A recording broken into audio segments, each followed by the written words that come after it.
देख रहे हैं ट्रेडर्स हॉटलाइन सीएनबीसी आवाज पर। मैं हूं आपके साथ श्रेया ठाकुर। मेरे साथ मौजूद है मेरी सहयोगी कंचन नौटियाल और आज के मेहमान प्रकाश गापर सर, जो अगले आधे घंटे आपके सवालों के जवाब देंगे। और बाजार की बात करें तो देखिए, कल की भारी गिरावट के बाद आज बाजार ने थोड़ी रिकवरी दिखाने की कोशिश की है। निफ्टी देखिए 80 अंक की बढ़ोतरी के साथ फिलहाल कामकाज कर रहा है 23,103 के लेवल पर। वही बैंक निफ्टी में भी थोड़ी रौनक फिलहाल तो देखने को मिल रही है। 126 अंक से ज्यादा चढ़कर 48,697 के लेवल पर कामकाज कर रहा है। सेक्टर्स में देखें तो कहीं खुशी कहीं गम का माहौल, और लेकिन रियल्टी सेक्टर में थोड़ा दबाव देखने को मिल रहा है। 3% से ज्यादा टूट कर ये इंडेक्स अभी फिलहाल कामकाज करता हुआ, और एफएमसीजी और आईटी में हल्की बढ़त देखने को मिल रही है। खैर, इंडेक्स पे और अच्छी तरीके से चर्चा करेंगे और सवाल भी लेंगे आपके, लेकिन शुरुआत हेडलाइन से। कल की भारी गिरावट के बाद निफ्टी में रिकवरी की कोशिश, हल्की बढ़त के साथ 23,100 के करीब। बैंक निफ्टी फ्लैट, लेकिन मिड कैप और स्मॉल कैप में बिकवाली कायम। दोनों इंडेक्स 1.5% से ज्यादा फिसले। आईटी शेयर्स आज बाजार को दे रहे हैं थोड़ा सहारा। 2% से ज्यादा उछाल के साथ वायदा का टॉप गेनर में शामिल विप्रो, साथ ही टीसीएस और इंफोसिस में भी रौनक। एफएमसीजी में खरीदारी का मूड, लेकिन रियलिटी सरकारी कंपनियों में कैपिटल गुड्स में भारी बिकवाली। बाजार को पसंद नहीं आई तीसरी तिमाही में आईसीआईसीआई प्रूडेंशियल के नतीजे। शेयर 9% की गिरावट के साथ बना वायदा का टॉप लूजर। वीएनबी मार्जिन के आंकड़े निराशाजनक। अनुमान से कमजोर नतीजों के बाद इंडिया मार्ट 7% नीचे। पिछले 5 तिमाही में सबसे कम पेड सब्सक्राइबर नोमुरा ने किया डाउनग्रेड। 3,150 के लक्ष्य से घटाकर किया 1,900। साइन डीएलएम के Q3 नतीजे से बाजार निराश। शेयर 13% लुढ़का। पिछली तिमाही के मुकाबले मुनाफा 30% लुढ़का। मार्जिन में भी दबाव। तो आज बड़े नतीजों का दिन। HDFC bank, Hindustan Unilever, BPCL के आएंगे रिजल्ट। 8% बढ़ सकती है एचडीएफसी बैंक की ब्याज से कमाई। वहीं हिंदुस्तान यूनिलीवर के घरेलू वॉल्यूम्स में 1 से 2% की ग्रोथ संभव। साथ ही परसिस्टेंट, कोफोर्ट समेत वायदा की 6 कंपनियों के नतीजों का भी रहेगा बाजार को इंतजार।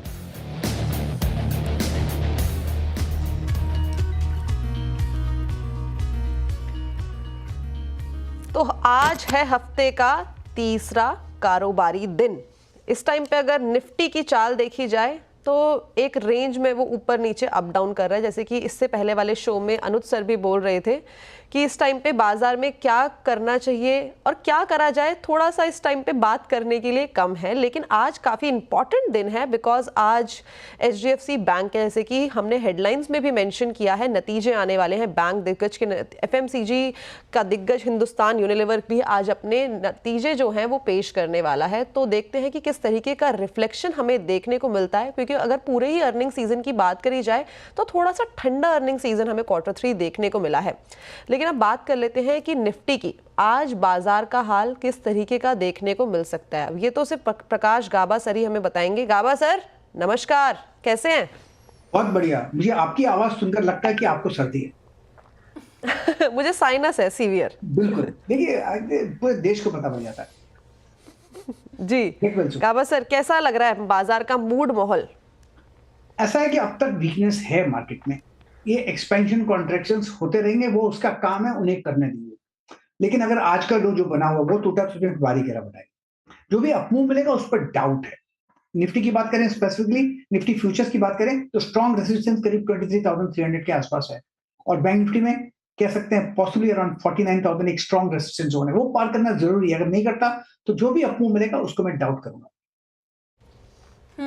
तो फिलहाल ये कॉशियस रहने की हिदायत और यही रणनीति बैंक निफ्टी और निफ्टी में अभी अपना के चले। कोई भी अप मूव पे डाउट कर रहे हैं, क्योंकि सस्टेनेबिलिटी तो दिख नहीं, बाजार में दिख नहीं रही। मंडे को ही ले लीजिए, शानदार तेजी, कल भारी गिरावट और आज अभी भी थोड़ा संभलने की कोशिश कर रहा है बाजार। हालांकि देखने वाली बात होगी क्लोजिंग बेल्स किस ओर इशारा करते हैं। चलिए अब शो में आगे बढ़ते हैं और हमारे कॉलर्स के साथ जुड़ते हैं। हमारा पहला कॉलर ब्रजनाथ दत्ता जुड़ रहे हैं हमारे साथ कोलकाता से। Brajnath ji, very good morning sir. Morning madam, मेरे पास 119 शेयर है 259 रुपीज करके। मैं लॉन्ग टर्म के लिए रखना चाहता हूँ। लॉन्ग टर्म के लिहाज से अभी इनके पास इरेडा है, रखना चाह रहे हैं फिलहाल। गिरकर ही कामकाज कर रहा है और लॉस में है। 58 रुपये प्रति शेयर के लॉस झेल रहे हैं ब्रजनाथ जी। गाबा सर, चार्ट्स देखिए इरेडा की, एक महीने का देख लें या फिर 5 दिन का, इनफैक्ट 6 महीने में भी निराशा ही हाथ लगी है। अच्छा खासा करेक्शन दिखा दिया इस पर्टिकुलर काउंटर ने। लॉन्ग टर्म के लिहाज से कैसा लग रहा है आपका स्टॉक? होल्ड है?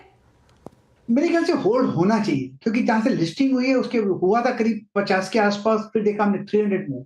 अब इतना दौड़ने के बाद करेक्शन आता है वो नॉर्मल है, अब करेक्टिव मोड पर है, वीकनेस नहीं नजर आती। तो इरेडा में स्ट्रॉन्ग सपोर्ट जोन है करीब अराउंड 180 के आसपास, उसकी अब 200 के आसपास ट्रेड कर रहा है। थोड़ा नीचे भी आ जाएगा तो nothing to worry, continue holding it, एक अप मूव मिलना चाहिए।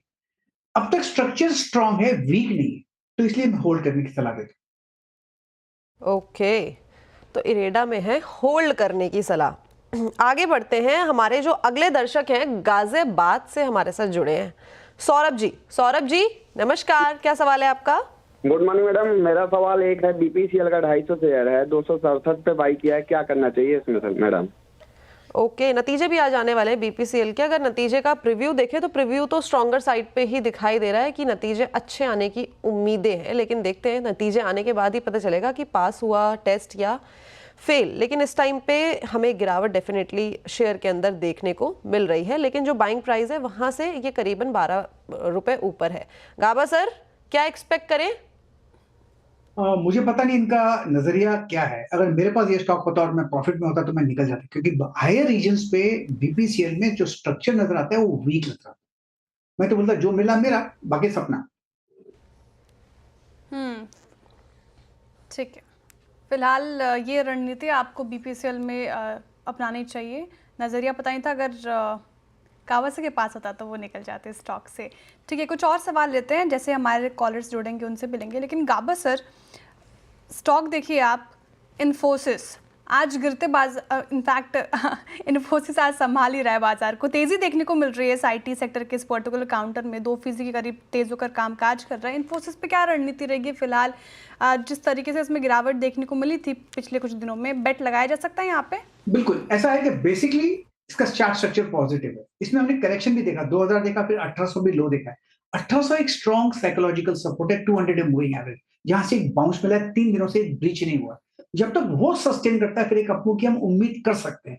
अगर अपमूव मिलता है तो कहां तक जा सकता है? पॉसिबल 1900 तक, लेकिन 1900 में थोड़ा रेसिस्टेंस है, तो ट्रेडिंग बैट बनता है 1900 तक का, वहां पर प्रॉफिट बुक करना चाहिए। लेकिन 1800 होल्ड करे तो, अगर जिस दिन 1800 ब्रेक हो जाता है फिर एक गिरावट आएगी, करीब वो 1700 ले आएगा। तो मेक और ब्रेक जोन है, जहां से एक मेक हुआ है, तो फिलहाल होल्ड इन्फोसिस।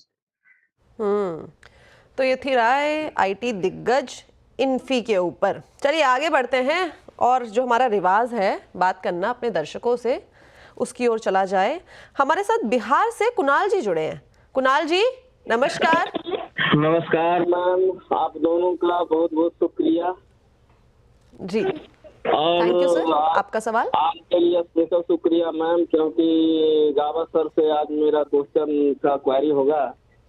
बहुत दिनों के बाद आज गावा सर से भेंट हुआ है। जी बताइए सर, आपके क्या सवाल है? मैम मेरे पास वोडा आइडिया के 5000 शेयर हैं, 12 रुपये 10 पैसे के भाव पे।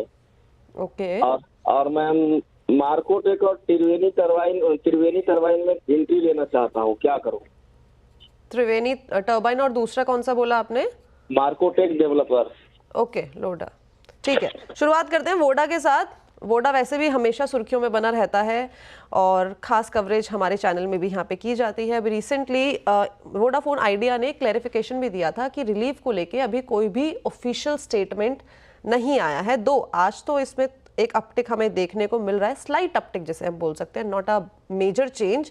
बट गाबा सर क्या करें, 12 रुपए की खरीद है, 9 रुपए पे ये चल रहा है, आएगा 12?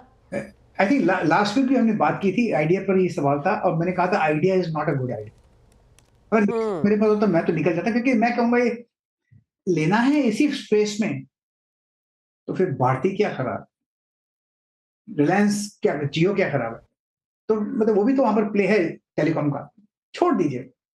यहाँ पर अगर त्रिवेणी की बात की, टरबाइन की, यहाँ पर थोड़ी डिप पॉसिबल है, लेकिन स्ट्रक्चर पॉजिटिव, ले सकते हैं। इसमें थोड़ा ज्यादा बेहतर है कंपैरेटिवली। अगर वो पैसा निकाल के इसमें डाल दें ट्रिवेनी टर्बाइन में तो भी सेफर रहेगा। आइडिया से तो निकल जाना चाहिए मेरे हिसाब से, मैं होता तो निकल जाता। बिल्कुल।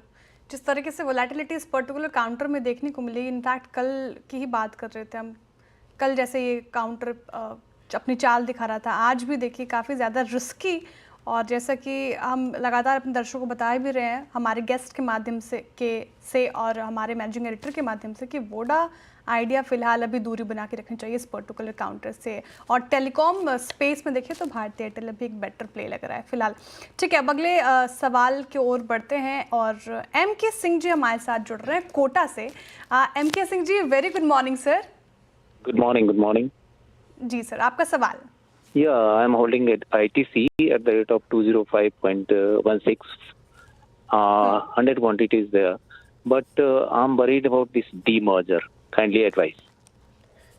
Okay, you are worried about demerger. Gaba sir, FMCG का ये काउंटर फिलहाल तो अच्छा परफॉर्म करता हुआ नज़र आ रहा है, लेकिन प्रॉफिट में भी नज़र आ रहे हैं MK सिंह जी। क्या लग रहा है डीमर्जर का इम्पैक्ट? हालांकि न्यूज़ के बाद तो कोई थोड़ा बहुत इम्पैक्ट देखने को मिला था। क्या लग रहा है आपको, इनको बने रहने की सलाह या फिर अभी निकल जाएं? ऐसा है कि सबसे पहले ITC कंपनी बहुत बढ़िया है और मुझे फंडामेंटल एनालिसिस का जीरो नॉलेज है। इसका डीमर्जर का इम्पैक्ट क्या होगा मुझे पता नहीं, लेकिन एक बात तो ध्यान दीजिएगा, ITC जैसी कंपनी निवेशकों का नुकसान नहीं करेगी। डीमर्जर हो या मर्जर हो, जो भी होगा रेशो तो सही रहेगा लगभग। तो मेरे ख्याल से आपको घबराना नहीं चाहिए। लॉन्ग टर्म के लिए ITC बहुत ही बढ़िया स्टॉक है। It's buy and hold, dip मिलती है तो खरीदारी का मौका है, फिर एक अपमूव मिलेगा। डीमर्जर हो या ना मर्जर हो, कुछ फर्क नहीं पड़ता, नुकसान मेरे हिसाब से नहीं होना चाहिए लॉन्ग टर्म। तो कंटिन्यू होल्डिंग इट। मुझे अगर मेरे पास ये स्टॉक होता तो मुझे फिक्र नहीं होती। तो चिंता फिक्र की बात नहीं ITC के अंदर, और एक अच्छी हियरकी वाली कंपनी है, अच्छी एक फंडामेंटली भी और जो टेक्निकली जैसे कि गाबा सर ने बताया एक अच्छा बैलेंस बना हुआ है। चलिए आगे बढ़ते हैं। गाबा सर ये बताइए इस वीकेंड क्या किया आपने? वीकेंड मैंने इस बार आराम किया बहुत। 2 महीने क्लब गया सुबह और कुछ नहीं, बाकी आराम किया। इस बार बहुत थका हुआ था, मेंटली टायर्ड था। पता नहीं मार्केट में इतना जो रिवोल्ट हो रहा है मार्केट में, उसे लगता है कि वन गेट्स मेंटली टायर्ड और कुछ। बढ़िया, आराम करना भी सबसे ज्यादा जरूरी है और specially physical and mental stress को हटाने के लिए। बिल्कुल जी। चलिए आगे बढ़ते हैं और पुणे से हमारे साथ जुड़े हैं Bharat ji. Bharat ji, good morning. Good morning. मेरे पास जियो फाइनेंस के 300 शेयर हैं। मैंने इसको 230 रुपीज में परचेज किए थे। ओके। तो शेयर का प्राइस अच्छा था, पर कुछ दिनों से ये कम हो रहा है। तो मेरा ये सवाल है कि whether we should keep it और अल्टरनेटिव इन्वेस्टमेंट है। ठीक है, ओके। टाइम फ्रेम एक बार आप मुझे बताएंगे कि कब तक आप होल्ड करके चल सकते हैं? मैं लॉन्ग टर्म इन्वेस्टर हूँ, तो टाइम फ्रेम की कोई प्रॉब्लम नहीं है। ठीक है, गॉट इट। आज जियो फाइनेंशियल सुर्खियों में भी बना हुआ है। कल ये सुर्खियों में बना हुआ था बिकॉज इसने एक ब्रोकिंग बिजनेस के अंदर भी एंट्री ले ली है और जियो ब्लैक रॉक ब्रोकिंग के नाम से एक नई फर्म को चालू किया है। खरीदारी के प्राइस से 30 रुपये ये इस टाइम पे ऊपर ट्रेड कर रहा है। लेकिन अभी इससे पहले ही हम बात भी कर रहे थे वोडाफोन आइडिया पे, तो उस टाइम पे गाबा सर ने मेंशन किया था स्पेसिफिकली कि अगर टेलीकॉम कंपनीज के अंदर ही जाना है तो जियो, भारती एयरटेल जैसे स्टॉक्स पे आप नज़र बना के रख सकते हैं। गाबा सर, क्या करना चाहिए जियो में?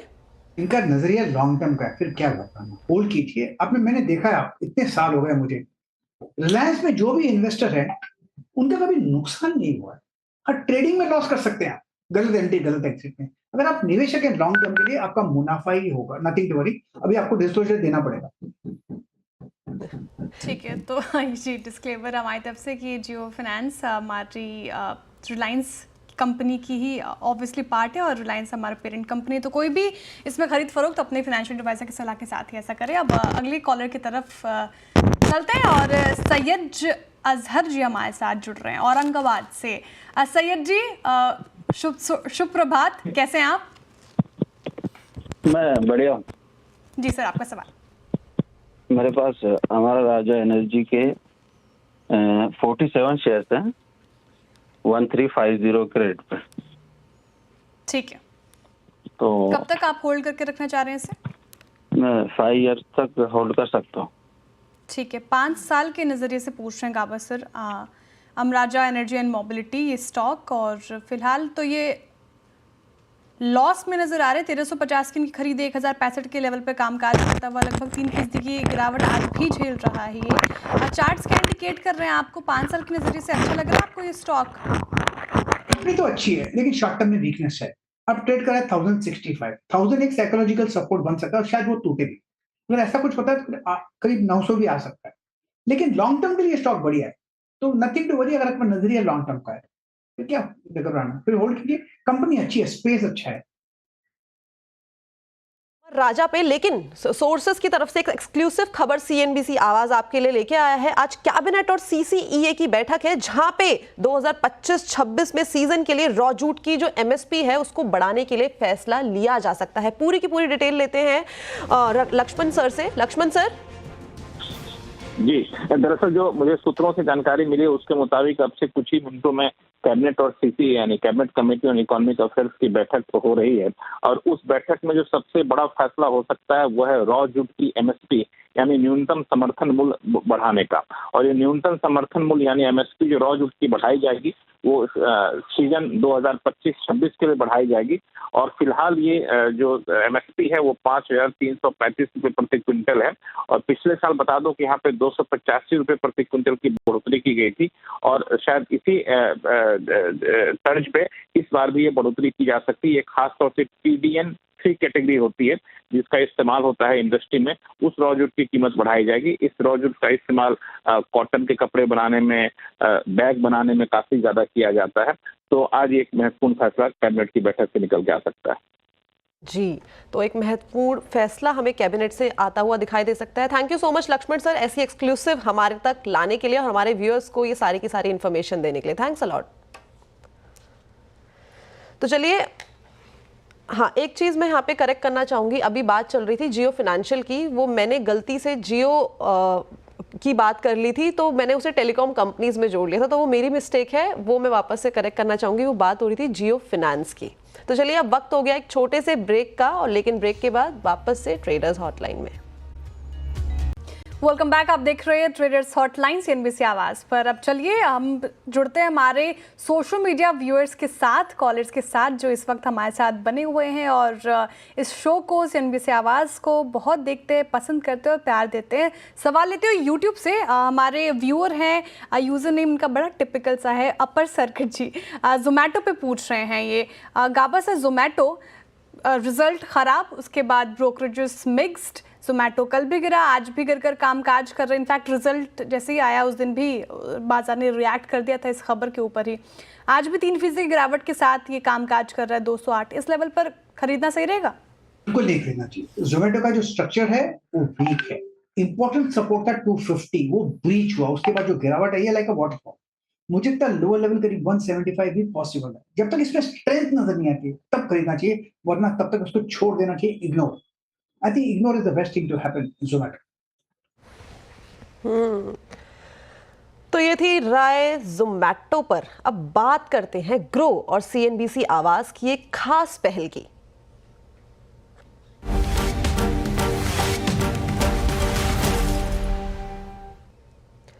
ग्रोथ कोड में जो ग्रो और सीएनबीसी आवाज की एक खास पहल है। चाहे आप ट्रेडिंग में अभी नए हो या फिर एक्सपीरियंस्ड, हमारा जो मोटिव है वो आपको मार्केट की जो बारीकियां हैं उसके बारे में बताने का है और सही ट्रेडिंग स्ट्रैटेजीज प्रदान करने का है। इस चर्चा में हमारे साथ जुड़ रहे हैं प्रकाश गाबा सर। गाबा सर, बेसिकली इस हफ्ते हमें कौन सा सवाल मिला है ये देख लेते हैं। सबसे पहले बेंगलुरु से मिला है अंकुर रावत जी का, और ये हमसे पूछना चाह रहे हैं कि मैं एल्गो ट्रेडिंग में अभी न्यू हूँ और मार्केट में इतने सारे ऑप्शंस इस टाइम पे अवेलेबल हैं कि वो कंफ्यूज हो चुके हैं कि करना क्या चाहिए, सही प्रोडक्ट को किस तरीके से चुना जाए, और बेसिकली जो उनके ट्रेडिंग स्टाइल को और भी ज़्यादा इन्हांस करे, रिस्क रिवॉर्ड के रेशियो को संभाल सके, और साथ ही साथ जो उनका लॉन्ग टर्म का पर्सपेक्टिव है वो भी गोल जो है मैच होता हुआ दिखाई दे। एक्चुअली एल्गो ट्रेडिंग का एक फंक्शन है, वो ऑटोमेटिक होता है। ऑटोमेटिक में दो होते हैं, ऑटोमेटिक और सेमी ऑटोमेटिक। उसको कह सकते हैं ऑटो ट्रेडर। इसका फायदा क्या है? फायदा सिर्फ एल्गो ट्रेडिंग का एक ही है कि आप अपना इमोशंस निकाल देते हैं और उसके हिसाब से ट्रेड करता है। एल्गो काफी अलग अलग तरीके होते हैं, इंट्राडे होते हैं, स्विंग ट्रेडिंग के होते हैं लॉन्ग टर्म के लिए होते हैं। लेकिन इसका नजरिया एक होना चाहिए कि सिर्फ एक सिस्टम्स होने चाहिए, उस सिस्टम पर एज होना चाहिए।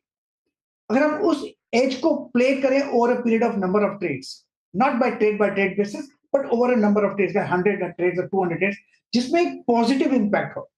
अगर आप राइट हैं तो ज्यादा राइट है, लॉस है तो कम लॉस हो। इसमें डिफाइंड एग्जिट स्ट्रेटेजी होना जरूरी है, उससे ज्यादा डिफाइंड मनी मैनेजमेंट होना चाहिए। अगर मैं गलत हूं तो कहां गलत हूं, अगर आपका ये सिस्टम बन जाता है तो मेरे ख्याल से एल्गो ट्रेडिंग एक प्रॉफिटेबल ट्रेडिंग सिस्टम बन सकता है, जिसमें आप अपना इमोशंस को कंट्रोल कर सकते हैं। इमोशन यूज नहीं होता। इनफैक्ट मैं एल्गो खुद के लिए यूज करता हूं, सेमी एल्गो, और काफी हद तक एक ऑटो एल्गो भी मैं उस पर टेस्ट कर रहा हूं। टेस्टिंग क्या करना चाहिए, टेस्टिंग को इंस्पायर हुआ था मिस्टर सोमनाथ से, जो आईएसएल के चीफ थे। उन्होंने बोला था कि चंद्रयान 3 सक्सेस इसलिए हुआ क्योंकि उसमें जो नेगेटिव होती है उसको खाली कंट्रोल किया, क्या क्या गलत हो सकता है। एल्गो ट्रेडिंग डिजाइन के लिए एक जरूरी है कि क्या क्या गलत हो सकता है, सिर्फ उसी को कंट्रोल कीजिए, प्रॉफिट अपने हाथ में संभाल में हो जाएगा। You have to follow the process. Testing phase पर है, कितना वक्त लगेगा कहना मुश्किल है, लेकिन ये क्या कहते हैं, जर्नी है। That's all I will say. Algo is beautiful अगर आपको आता हो तो, सिस्टम रोबस्ट हो तो। एल्गो इज़ ब्यूटीफुल अगर आपको आता हो और सिस्टम रोबस्ट हो तो। एक सेल्फ स्टडी भी करनी चाहिए आपको इस ट्रेडिंग करने से पहले। ठीक है सर, अब कुछ और सवाल लेते हैं हमारे यूट्यूब के माध्यम से जो जुड़ रहे हैं, एक्स पे हमारे साथ जुड़े हुए हैं लोग। यूट्यूब पे लेती हूँ आज सवाल, काफ़ी ज़्यादा दर्शक जुड़े हुए हैं हमारे साथ यहाँ भी। और रशीद मलिक जी पूछ रहे हैं टाटा मोटर्स के ऊपर। उनका सवाल एग्जैक्ट ये है कि टाटा मोटर्स पर 990 की खरीद है इनकी, क्या करें, होल्ड या सेल या एवरेज। सर टाटा मोटर्स में कुछ दिन पहले हमें एक रैली देखने को मिली थी, लेकिन फिर से वो 745 के लेवल पर ही कामकाज कर रहा है। आज भी गिरावट देखने को मिल रही है 2% से ज़्यादा। क्या करना चाहिए, लॉस में फिलहाल 990 की खरीद है, अभी होल्ड करें, सेल कर दें, या फिर आपको अच्छे लग रहे हैं और यहाँ पे भी एवरेजिंग की सलाह होगी, क्या करें? पिछले 2 हफ्ते में 2 बार अटेम्प्ट्स आए हैं टाटा मोटर्स में बाई सिग्नल, और दोनों तरफ फेल हो चुके हैं। एक हमने 1200 के आसपास भी जोन देखा था ऑल टाइम हाई, उसके बाद अभी 744 ट्रेड कर रहा है। पॉसिबल है अब भी लोअर लेवल देखने को मिल सकते हैं टाटा मोटर्स में। अभी भी जो थर्ड बाई सिग्नल आएगा शायद वो अच्छा रहे, पता नहीं कहाँ आएगा, लेकिन लगता है टाटा मोटर्स का चार्ट देखते हुए कि एक लोअर लेवल देखने को मिल सकते हैं, और शायद करीब 700 भी पॉसिबल है, 650 700। अगर वहां पर बाई सिग्नल मिलता है जहां पर सपोर्ट जोन है, शायद एक बाइंग मिले। फिलहाल इट्स अ सेल जोन। तो ये थी राय टाटा मोटर्स पर। चलिए आगे बढ़ते हैं और स्विच करते हैं। अभी तक तो यूट्यूब से हम सवाल ले रहे थे, अब स्विच करके आते हैं ट्विटर यानी कि नाउ एक्स। यहाँ पे सवाल आया है राशिद जी का। गाबा सर ये बोल रहे हैं कि बजट आने वाला है, तो बजट के लिहाज से आपको क्या लगता है कि कहाँ पे हमें अच्छा मौका मिल सकता है खरीदारी का, न्यू बाइंग? एक बात तो क्लियर है, मेरा एक रूल बना हुआ है काफी वर्षों से, वो ये है कि जिस दिन बजट होता है मैं उस दिन ट्रेड नहीं करता, क्योंकि मुझे समझ में आता नहीं एक, और समझ में उसका इम्पैक्ट क्या होगा मुझे हाईली कॉम्प्लिकेटेड सब। तो इतना कह सकता हूं मैं कि सभी लोग सीएनबीसी आवाज को देखिए, समझिए, उसके नेक्स्ट डे ट्रेड कीजिए। कितनी ज्यादा महंगा क्या होगा, थोड़ा महंगा मिलेगा, लेकिन एक जो न्यूज होगी वो फैक्टर होकर आ जाएगी। तो मेरे ख्याल से एक दिन छुट्टी ले लीजिए, उसके नेक्स्ट डे ट्रेड कीजिए, ट्रेंड मिलेगा ऊपर या down, both side, nothing to worry. ये काम एक्सपर्ट्स का है, मेरा नहीं है, मुझे समझ में नहीं आता बजट। ठीक है, लेकिन सर आप भी एक्सपर्ट ही हैं और काफी दिग्गज एक्सपर्ट है, तो आप ये चीज बोल के छोटा मत करिए अपना ओहदा प्लीज कि एक्सपर्ट का काम है। आप भी एक्सपर्ट और काफी बड़े एक्सपर्ट हैं। चलिए गाबा सर, बोलने का हाँ जी, नहीं बोलिए सर, बोलिए। फंडामेंटली और कुछ नहीं। Okay, thank you so much Gaba sir, आज हमारे साथ जुड़ने के लिए, बढ़िया जानकारी शेयर करने के लिए। Thanks a lot for joining us today. Thank you, God bless you. चलिए, गेट वेल सून। जी सर। चलिए, तो अब वक्त हो गया है ट्रेडर्स हॉटलाइन को यहीं में समेटने का, और अब चलते हैं श्रेया के पास, बिकॉज श्रेया आपके साथ ही रहेंगी खिलाड़ी नंबर 1 के साथ। कमाई का अड्डा मैं कमाई का अड्डा में भी श्रेया रहेगी, खिलाड़ी नंबर 1, और खिलाड़ी नंबर 1 में भी श्रेया आपके साथ जुड़ी रहेगी, लेकिन मैं सोशल मीडिया प्लेटफॉर्म के जरिए आपके साथ जुड़ी रहूंगी। तो मुझे दीजिए इजाजत और CNBC आवाज के साथ जुड़े रहिए।